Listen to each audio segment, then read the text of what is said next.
All right. Hello, beautiful creators. Rebecca here, your Vibe Mentor, here to bring you another video on how to raise your vibration so you can live your best life. So excited for our connection today. I have a guest with me, Kai Ashley of spiritualsuccessjourney.com. Kai is an expert in reprogramming the subconscious for chronic pain, love, and business. So, welcome, Kai. I am so excited to connect with you and to meet you and have you here. Thank you so much for having me. Yeah, it's kind of funny how we stumbled upon each other. I think it was divinely orchestrated. So I'm really excited to share with my community what you have to offer.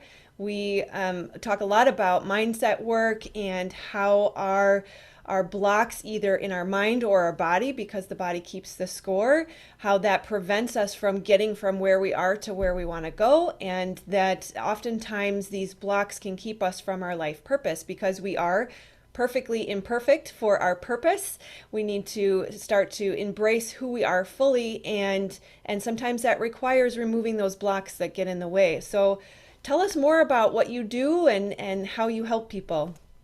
Yeah, well, my work really centers around the emotional clearing because everyone's heard of cortisol, the stress hormone, but these emotions are really toxic to our system.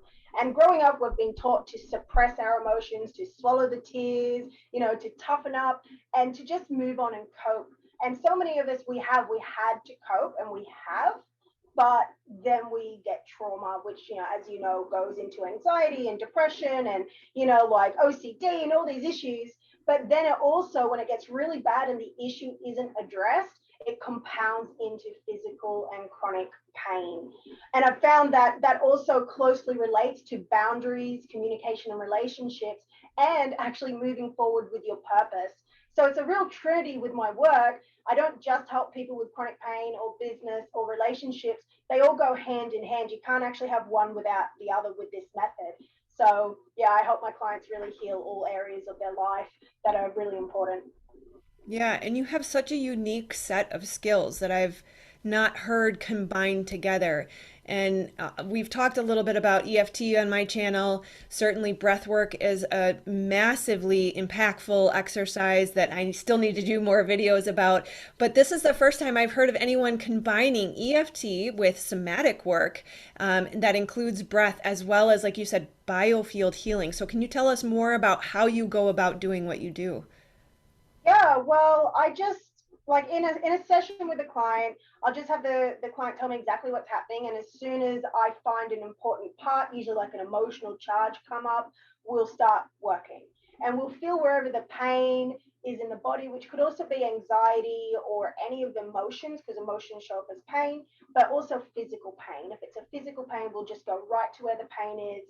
And then we use a breath work technique that you breathe right down deep into it, and you actually use somatic tracking to go right into where it is. And then you do this big yawning exhale that relaxes your body and you get out of your body's way, and it will just release the trauma on its own.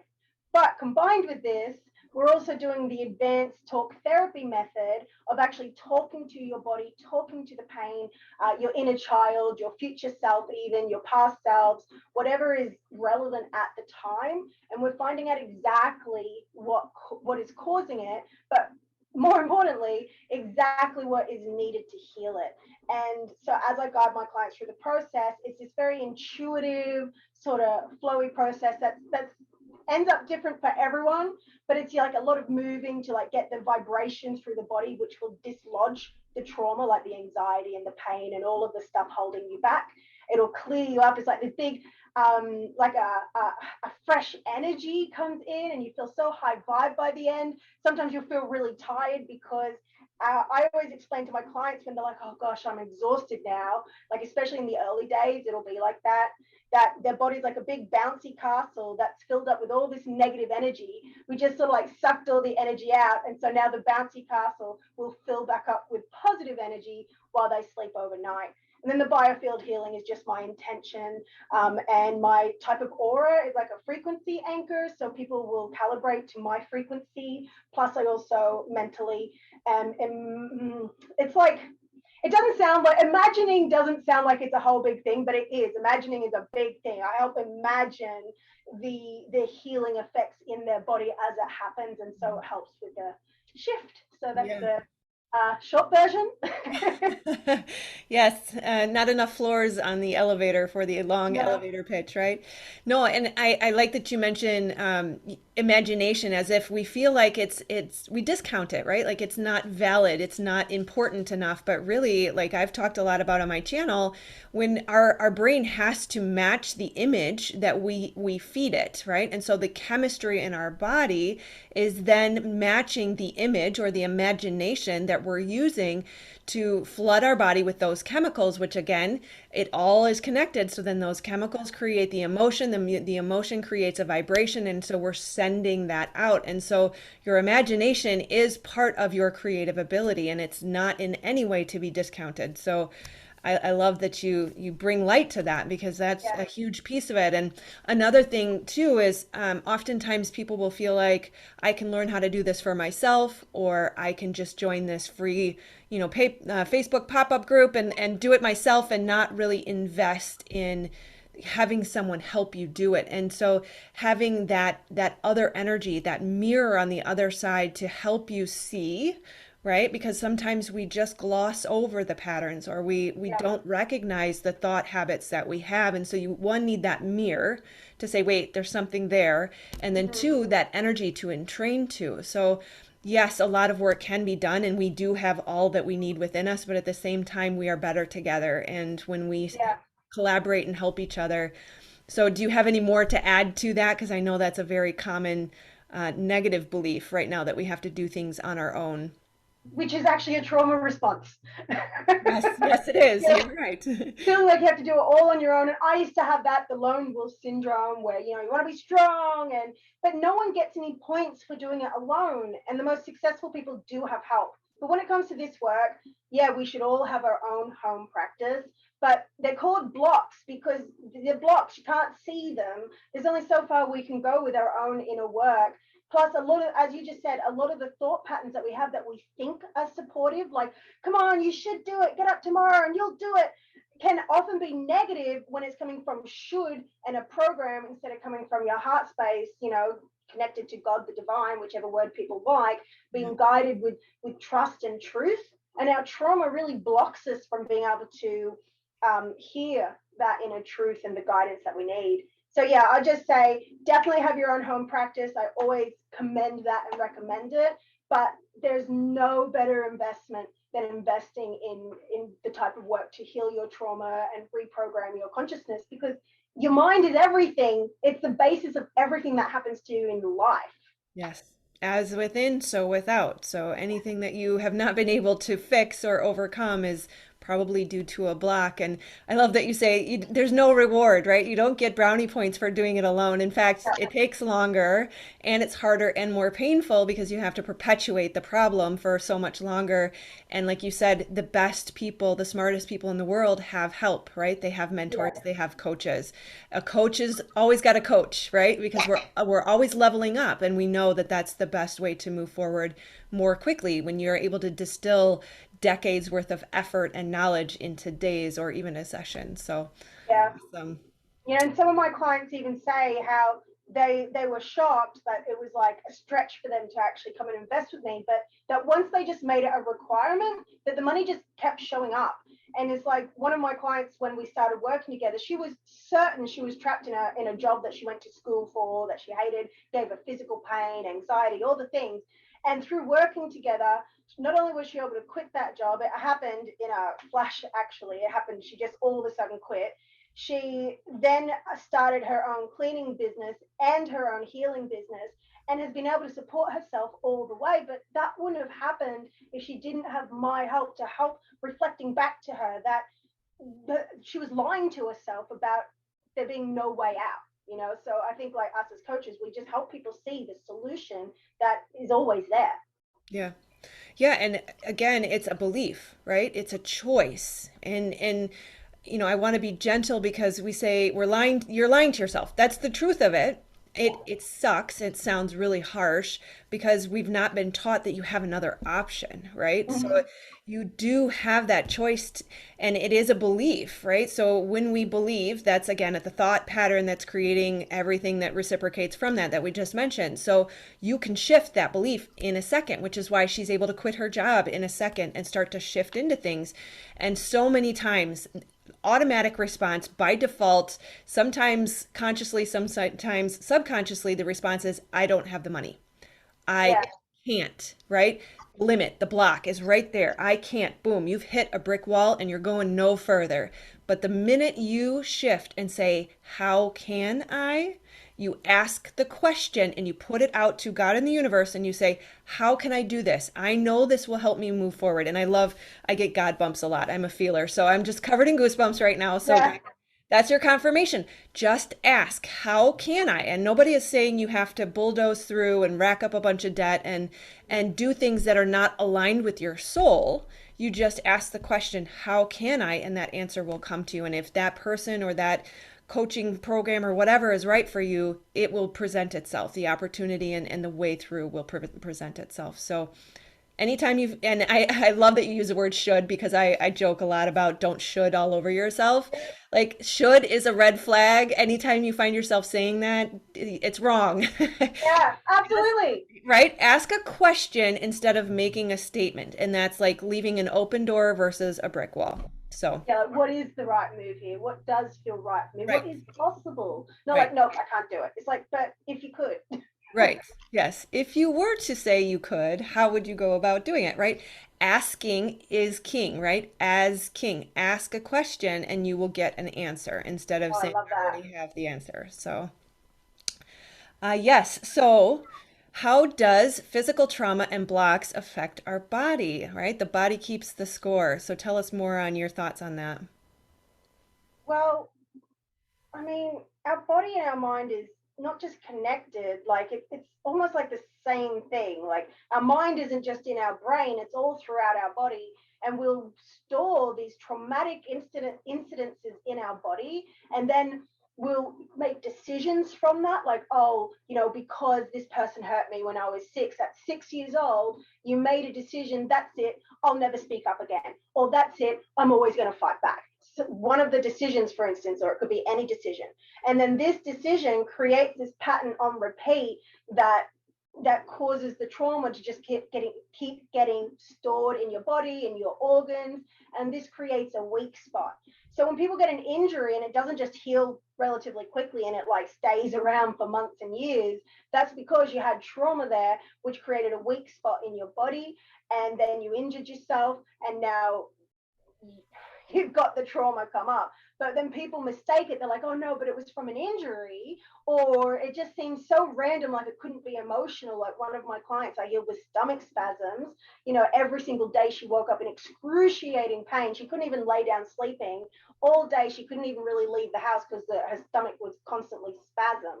And you would think that's physical. And she tried doctor after doctor, but eventually, like, she actually came to work with me for business stuff, and while we were talking, she told me about the spasms. And so I started there. And it turned out it was from 4 years before when they started. She'd had them for 4 painful years. It was, not to go too deeply into her personal story, but it was just she made a decision that ended up leaving her feel neglected and alone and scared in a real time of need. And it just got locked in her body. And her body was just reacting to it ever since, like it was happening in that moment. But she never thought of it really. It was only when we went into the pain, then listened and spoke to the pain, that she then discovered it and then used the healing method of the breathwork tapping, and we were able to change her mind, forgive the whole thing. And it's like this complex process, but it's very easy when you're being guided by someone. It's just like, to go back to what we said about having someone helping you, it is very technical. There's a lot of things that, like you have to give it permission to stay without trying to change it. And that's one of the hardest things a person can do, especially on your own, because you're doing it to change it. But if you're trying to change the trauma, then you're judging this part of you and it will just push back. So you have to actually, the healing comes from letting the pain be there, or the issue or the thing you don't like about yourself. And this is the hardest bit, but it's also the best bit, It comes from loving yourself while you have the issue, not deleting the issue. So that's like what I have to train my clients in when they come to me. It's like, this isn't just to like stop the issue like this. This is to help you see it differently and come at it with the actual energy of love, not like this mental thing, the actual energy of love. When it touches the pain and you're not judging it, trying to change it, it'll just all dissolve and it will just release into your body and then out through, and you'll yawn and you burp and you cough and you cry and you laugh and you just release all this energy and you feel like a million tons lighter. Yeah. That's awesome. I love that you bring the heart into it too, because we talk a lot about how the heart magnetic field is 10,000 times greater than the brain, that the heart really should be in charge, not the brain. And we've become so overly focused on, I think, therefore I am. And that's just simply not true. And so the heart's ability to heal, I personally believe that the heart contains all of our magic, that's where we are able to heal all of this is coming from the heart and loving what is. And that's why I love the little phrase I put together, you are perfectly imperfect for your purpose, because those parts of ourselves that we dislike. When I was young, I was very, very sensitive, hypersensitive, and yet very bubbly and happy. And people would say, you're too much, right? You're too sensitive. You're too this, you're too that. And those parts of me, similar to your client story, became something I rejected, that I thought were a liability. And so there was a block there. I was almost like bifurcation, right? Like I split into, Yeah. this part of me is okay and this part is not. And when you find your life purpose, when you bring it all together, you realize, wow, that part of me is necessary, and it actually is an asset. When I am living in my purpose, all of me is necessary and all of me can be loved, and I can be whole and complete for the first time in your entire life. And so we have to heal those traumas to be able to bring that back into integration and the wholeness. So the heart is a critical piece of that. I love too the way you talk about it, the trauma or the emotion, as if it is a thing, right? You Yeah. want to speak to that a little Yeah. bit? Well, because it's not just this pain in your body. It's like, imagine when, you know how some days you wake up on the wrong side of the bed and you're just in a bad mood. Okay, maybe someone cut you off in traffic and then you're in a bad mood. Okay, so this is going somewhere. So the pain you feel in the body is actually a sub personality trapped in time that experienced something that put you in a bad mood. It put you into fear. It put you into shame, pain, not being able to say no to people, not being able to say yes to what you want. All these things, whatever it was, it's trapped in a mood and it's screaming out to you, actually trying to talk to you with very real words. And when you know how to listen, the pain will tell you exactly when it started, why it's hurting, and of course, what it needs to heal. And then as you start not judging it, and one of the things I say in my healings, which my secret sauce is that the whole entire healing is actually leading up to the one sentence, even though, I've got this feeling, I give it permission to stay and I will protect it. So you go from like trying to heal this thing to understanding this is a part of you that's hurt. And that means it's the most sensitive, sweetest part of you that just got so hurt. So you have to invite it into your body, not release it. Invite it into your body, give it like an energetic hug. And while there's other things to it, you also want to give it space. But when you give it the hug, then it feels protected, and then you can talk to it, change its mind, and it will relax, your pain will relax, and it will keep coming back for a while, but you just keep showing up time after time after time after time with that same sort of process and other little things that work with it. And eventually you'll retrain your nervous system that you're safe in your body. And then this sub personality will integrate. And as you said, you'll find the gifts that are inherent like right within this part of you that you don't like. You'll see that there was always something so special in there. You just needed to actually accept it as it was in that bad mood. Yeah.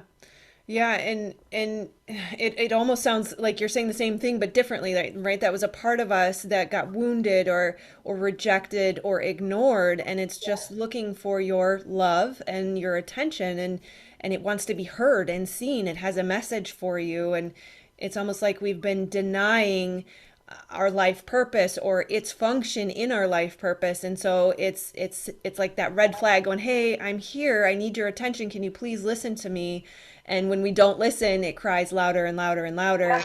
in the only And, language it knows, which is pain, right? Like that is the language of the body. And so we almost have to learn to speak that language or hear and listen. yeah, So do you find a lot of connection with the pain in the body and a rejection of the life purpose or the parts of yeah. us that are intended to serve that life purpose? Absolutely. The more you say no to that calling you see inside of you, those images that come, some of them might seem too big or unclear and or too scary, or too silly, whatever it is. The more you say no to it, the more you're going to check out into other things like addictions and I don't know, whatever negative thing that your thing is, you'll check out into it instead of showing up for the thing that actually will make you feel better when you do it.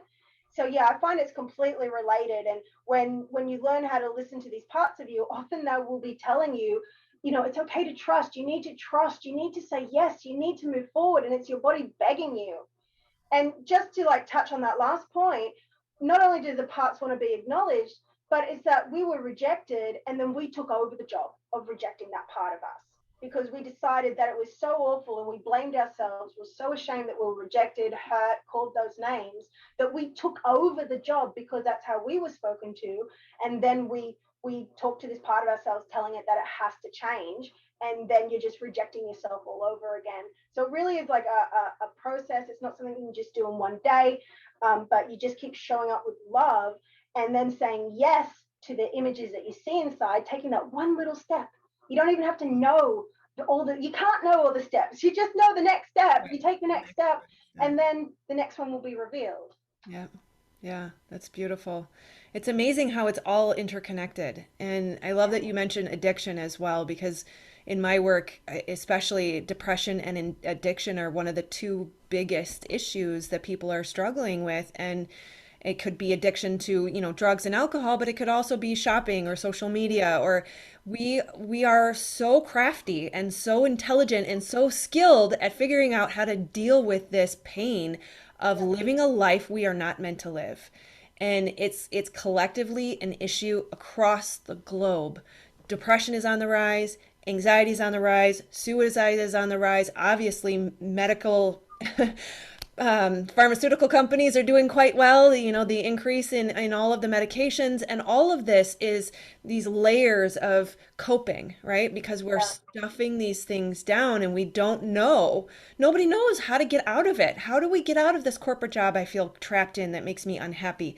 How do I deal with this marriage that isn't fulfilling or kind or loving or nurturing? How do I, what about my kids? What about my bills? What about, right? We've got all of these issues that the world has told us we have to deal with. And you yeah, said it earlier, right? This like bootstrap mentality of like, suck it up, buttercup. There's nothing you can do about it, right? And it's like, the right, you just feel the weight of the world because it's not right. And I talk a lot about on my channel too that when you try something on, if you don't know which way to go and you say, should I stay at this job? Try it on. What does that feel like in your body, right? Sit with it. And then if you say, should I go follow my life's purpose and basically like explode my whole life and figure out how I'm going to feed my kids, the one that seems so crazy will actually feel really good in the body. And yeah, that, right, that depressed feeling is an indication you are not on the right path. And the same can be with thoughts too. And I realize I kind of get a little off track here, but this all leads to living a life that you are built for and that you are made for is going to make you feel alive. It's going to heal you. You're going to feel the positivity and the rightness in your body versus forcing yourself to live a life that isn't right is going to perpetuate the pain, is going to perpetuate the trauma. There is no way around this. Unless you really like your addiction, you like drinking a bottle of wine a night and feeling like crap all the time, which, sometimes we can be addicted to the pain, but there's no way that you can ignore it or deny it. You're going to have these numbing mechanisms to be able to cope with the denial of what your body and soul knows is the right path. And so it will always continue to try to get your attention, and there's just no way to stop it until you start to listen. So yeah. it's, yeah. That's People why are I'm trying. here. That's why you're here. Yeah, exactly. Like I find people are constantly trying to change themselves to fit into what they think they should do. And so they're making themselves wrong because they can't get up at the right time, otherwise they're lazy and then they think they're wrong instead of actually just adjusting to what their body actually wants. Like we're meant to like come out of our head and all the thoughts that say, oh yeah, but don't you have to do this because then you get this and that, and if you don't this and this, it's like that doesn't know. Your mind does not know, and your mind is not made for making decisions. Right. Surprise. We're meant to like be making, as like making decisions from our heart space and feeling, is this a lighter reality that I'm going towards? Does it feel more solid, more clear, or is it heavy and shaky and contracting? Now, we've been taught to follow the heavy, shaky, contracting feeling because ever since we're in school, we're taught that we're wrong, that everyone knows better than us, but nobody knows what's good for you except for you. Like, Yeah. we can have help and advice, but you're the only one who can ultimately know. That's right. Yes, and that's another thing that I talk a lot about is only you know what's right for you. No one else. No one else. Zero people have authority over you and your guidance system. And so you have to trust yourself, right? We have to learn to reconnect. And something else you said about reprogramming, right? So when we're taught, like you said, when we're children, that that part of us is bad, and then we start to reject it, and then we take on the rejection from our parents or from our peers, and we start to do that job for them. That actually becomes a program in the brain, right? And so that's why your work is so critically important, is this reprogramming of the subconscious, and how we need to start to think differently. We have to catch these thoughts. And even in my work, right, it all boils down to a belief. At the end of the day, it was a belief that that part of me was wrong. It was a belief that I am broken in that way, and it's a belief that I have to continue to suppress or do the things I should or live this life that doesn't nurture and feed my soul. So it's such amazing work. I'm so excited to be here with you and to help people do this, because it literally is, it's world changing. It's life Yeah. changing for so many people that believe that, oh, I have a depressed gene, so I'm always going to be depressed. Or No, no, anxiety no. is right. It's not. And thank God for science that supports, we have epigenetics, right? Your Yeah, genes can be turned on and off. We have neuroplasticity. Your brain can heal and you can create new neural pathways and reprogram your subconscious at any time. And these yeah, things can happen so quickly with somatic work, especially because you're incorporating all of the different aspects of yourself, right? It's not just body work. It's not just talk medicine. It's not just meditation, right? Like all of these things, the breath work, they all need to come together because we yeah. are whole beings. Everything's interconnected. And so you can't have one without the other. And to be able to get at the root, we have to work with all of these things. So that's why I love your work so much. So is there anything else that you wanted to touch on today? Maybe a little more about the inner child and Hmm. speaking to that personality? Yeah, so it really is about having a presence with yourself. You could use the word patience, but I don't believe in patience because I think that when you're impatient, when you're patient, you're already impatient. So I think you should just come out of patience and come into presence and just be with the painful feeling and don't be hard on yourself if you do check out into some addiction or something. The worst thing you can do, and the addiction isn't actually as much of a problem as it is the guilt that you have about the addiction. It's the guilt in us that drives us to escape from ourselves because we're such nags. We're complaining at ourselves constantly, thinking like, oh, it's so hard, it's so hard, oh, I don't know what to do. But this is you complaining. It's not just you thinking and narrating. And so give yourself some grace because we've all been traumatized. We've all got our own flavor of issue. Even those of us that have been in this for many years, we're still working through stuff. It's just it becomes easier to deal with over time. So, but definitely hands on the body, really helps. Like sink in, literally like wiggle in to your body. Come in, breathe in, pause your thoughts, and the actually a really powerful breath that I find everyone can do is what I call the space of grace, the grace of God, space of grace, and the 0 point field. So the space of grace breath, you can do it within half a breath, but all you have to do is pause your thoughts the second that you inhale. So your hands on your body, pause your thoughts the second you inhale.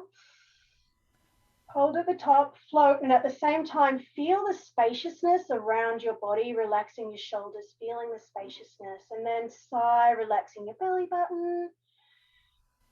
And you just sort of float in it. And then the second time you try it will be even more powerful. Hold at the top, pause those thoughts, feel that space. Pause thoughts and just sigh it out. Now you can get into this point anytime, especially with practice, especially when you get very good at pausing those thoughts. And this is the most potent form of creation. So you don't need to be super positive all the time at all. Don't be worried, if you worry, because that's just more worry. Just let yourself sometimes drop it with that breath, come into presence, and you'll feel safe in your body. The only other thing that I really want to touch on is, remember, your thoughts are instructions. So if you want to change things and you want to be confident and strong, you have to be willing to take the leap and start saying, I'm beginning to be confident. I'm choosing to be confident. I'm open to believing in myself. Maybe I actually can do it. And so use these bridging beliefs to get yourself there so it feels true. But you can't expect change if you just keep thinking the same thoughts about how you're not good enough and da da da da da. You have to start actually hearing the thoughts in your head that say, maybe I am good enough, until eventually it'll be like, you know what? Yeah, I am good enough. Yeah. And you'll know that because when you say it, you feel more expansive. But when you say things like, oh, I'm not good enough, I can't do it, you feel your body shrink. But when you say, oh, maybe I can do it, maybe it is possible, what would be the way? You can feel it. You feel this expansion, Yeah. and that's your guidance system. Yes, absolutely. No, and I love that you mentioned too, like it's not all positive thinking. Like so much of what came out of The Secret and that belief around manifestation, if I just think positive, I'll be able to manifest it. And it's your body knows. Your body's smart enough to know you Yeah, don't believe that. Those are just words, right? So it's not yeah, going to truly mimic in the way that it would if it was a true belief. And I love that you use the word or the term bridge because I do too. Is you need that bridge thought, that bridge manifestation, right? Instead of jumping from complete poverty to the $1 million mansion, we've got to start in the middle, right? Or yeah, start at the beginning and work our way there through bridge beliefs and bridge yes, manifestations. And if you say there are no weeds, there are no weeds, there are no weeds, you're not. That's Tony Robbins, right? You're not doing anything about the weeds. They're still there. So we have to feel it to heal it, right? So yeah, if there is a temporary moment where we have to allow ourselves to acknowledge this is the thought pattern that I'm dealing with, or this is the pain that I'm dealing with, and spend the time talking to it and getting to know it, being present with it. Like you said, be present, be with the body instead of trying to detach and escape and get away from the pain. And I just as I say this, the thought comes to me that we probably believe that we can't get away from the pain, which is why we've been taught to run from it. Is because it's there's no way to fix it. So we may as well just try to numb it and try to escape it instead of yeah, feeling through it, right? Because we have these beliefs that we have to stay in a unhealthy relationship or an unhealthy job or we can't pursue our life purpose. yeah, And so that sends the message of I can't ever get out of this. I'm always going to feel that pain, therefore I'm just going to numb out or try to escape from it. And addiction, I have done a couple of videos, especially on alcohol addiction. It was my vice for a while. It's some of the best people, some of the kindest hearted people feel that pain so deeply that they yeah, have to numb out. And so there's nothing wrong with someone who has an addiction. All that means is you've got a louder voice asking for your attention and asking for your love, and the best way out of it is to love yourself. So to be present. I love everything that you we're yeah. completely on the same page. So you've Yeah, this has been been nail on amazing. the head. Beautiful.